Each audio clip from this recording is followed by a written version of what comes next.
Guess who's just made a surprise appearance in Shanghai? That's right, Prince Harry. While the world thought they knew his every move, he was busy making an unanticipated entrance at the Envision 2025 Global Partner Conference, hosted by Trip.com Group in Shanghai. This wasn't your typical royal stroll in the park, folks. This was a purpose-filled stride onto the global stage to shine a spotlight on sustainable tourism. While King Charles was busy with his meticulously orchestrated state visit in Canada, Prince Harry was making waves in Asia. But let's be clear, he wasn't there to simply wave at the crowd or cut a ribbon in a ceremonial gesture. No, Prince Harry was on a mission, representing Travelist, his non-profit organisation dedicated to promoting sustainable travel and tourism. And guess what? He didn't mince his words. He took the stage and addressed the elephant in the room that so many world leaders tiptoe around. Climate change is not just an environmental crisis, it's a business emergency. He stressed on the devastating fact that climate disasters cost the global economy a whopping $143 billion a year. But he didn't stop at just stating the problem. He went on to offer solutions, urging Asia-Pacific travel giants to lead the charge in sustainable travel. He encouraged them to think long-term, to act fast, to be the change the world needs. The audience's reaction? They loved it. There were no icy silences or stiff upper lips, just applause. It seems when Harry speaks outside the filter of the UK tabloids, people really listen. They connect with him, and that's what scares the press back home. But let's not mistake this for a simple business trip. This was a statement, a bold declaration that Harry isn't hiding, he's not in exile. He's operating on a global stage, on his own terms, without needing royal approval or palace PR. Harry showed up with purpose, making real impact. Ladies and gentlemen, welcome to Shanghai. And that, my friends, is a royal surprise worth talking about. Representing his non-profit Travelist, Harry took the stage with a powerful message. His purpose was clear, and his words were strong. He wasn't there to simply smile for the cameras, he was there to make a difference. Harry's speech was a wake-up call to the travel industry. He spoke about sustainable tourism and the urgent need to address climate change. He wasn't afraid to call it what it is, a business emergency. Climate disasters, he pointed out, cost the global economy an eye-watering $143 billion a year. But Harry didn't just present the problem, he offered solutions as well. He challenged the Asia-Pacific travel giants, the industry leaders, to take charge in promoting sustainable travel. He pushed them to think beyond their quarterly reports and to consider the long-term impact of their actions. His call to action was clear: act fast and act now. And the reaction? The audience loved it. There was no awkward silence, no polite clapping.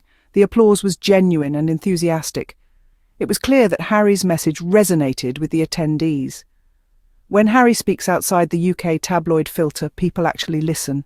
He's no longer just the prince, he's a global ambassador for change. His passion for the environment and sustainable travel is evident, and it's hard not to be moved by his dedication. But it's not just about the applause or the accolades, it's about the impact. Harry's words have the power to inspire change, to motivate industry leaders to take action. And that's what really matters. So, while the British media may be left scrambling to keep up, Harry is making his mark on the world stage. He's not just representing Travelist, he's representing a new generation of leaders who are not afraid to speak up and take action.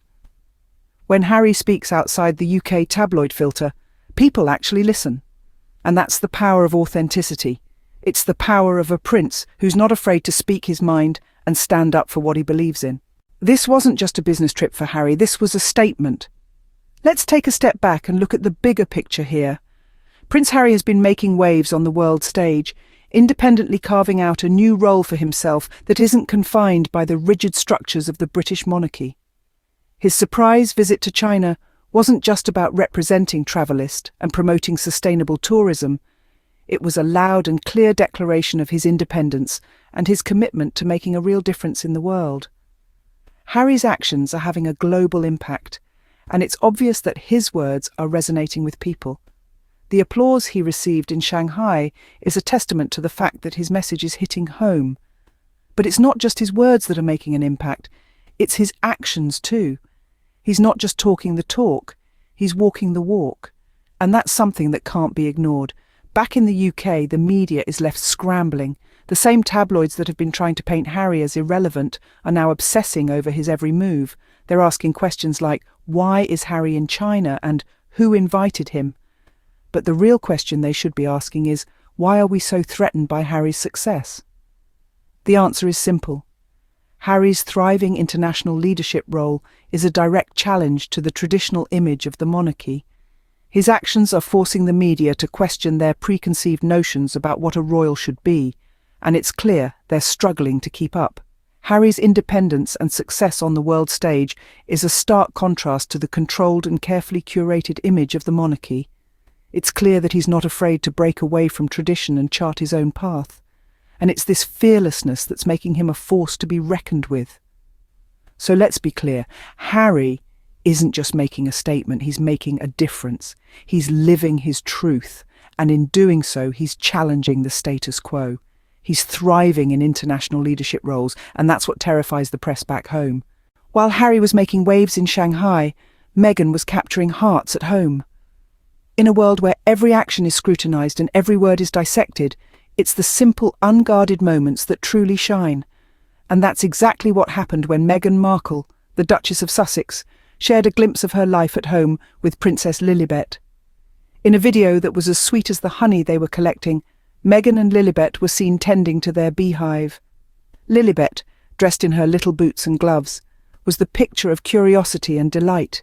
You could see her fascination as she watched her mother, her eyes wide with wonder and a smile that could light up any room. It was a moment that was pure, unfiltered, and filled with love. Meghan, with her gentle guidance and patient explanations, showed us all a side of her that the tabloids never seemed to capture. She wasn't just a duchess or a public figure in this moment, but a mother teaching her daughter about the world around her. And it was heartwarming to see. The contrast between Harry's powerful speech in Shanghai and this quiet moment at home couldn't have been starker. Yet, they were both equally impactful. Harry was making a global impact, challenging world leaders and advocating for sustainable travel. Meghan, on the other hand, was nurturing the next generation, teaching her daughter about nature and sustainability in their own backyard. It was a reminder that impact doesn't have to be loud or grand. It can be as simple as educating a child or as monumental as addressing a global conference. And that's the beauty of the Sussexes. They understand this, they live this, they exemplify this in their every action. They show us that you can make a difference in the world, whether you're on a global stage or in your own backyard. They show us that you can lead with purpose and love with all your heart. They show us that you don't need a crown or a palace to make a difference. That's the Sussex way: love, growth, impact, and no need for Buckingham Palace approval. This split-screen moment, Harry in China, Charles in Canada, tells a bigger story. It's a tale of two monarchies, one steeped in tradition and the other embracing the future. The old monarchy, represented by King Charles, continues its time-honoured practice of state visits and diplomatic handshakes, while Harry, the modern prince, steps onto the global stage with a clear purpose, unshackled by royal constraints. In the world of King Charles, the monarchy is a well-oiled machine, following a predetermined script, its every move choreographed to the last detail. It's a world of pomp and circumstance, of ceremonies and royal duties where change comes slowly, if at all. Then we have Harry. He's taken the road less travelled, breaking away from the confines of the old monarchy to carve his own path. He's chosen a life driven by passion and purpose, not protocol. In Shanghai, he wasn't just a prince, he was an advocate, a leader, a catalyst for change, and people listened. They responded, they connected. It's not just about being a royal anymore. It's about being relevant. It's about making a difference. It's about connecting with people on a global scale, touching lives and driving change. And that's precisely what Harry and Meghan are doing. They are creating a new kind of royalty, one that is not confined by palace walls or royal protocol. They are engaging directly with the world, championing causes and sparking conversations that matter. They are not just royal by birth, they are royal by deed. While the British tabloids may continue their relentless pursuit of sensationalism, spinning stories out of thin air, Harry and Meghan are out there, living their truth, making their mark. While the British tabloids try to spin narratives from their dusty offices, Harry is out there being the story, on his own terms, earning respect where it actually counts.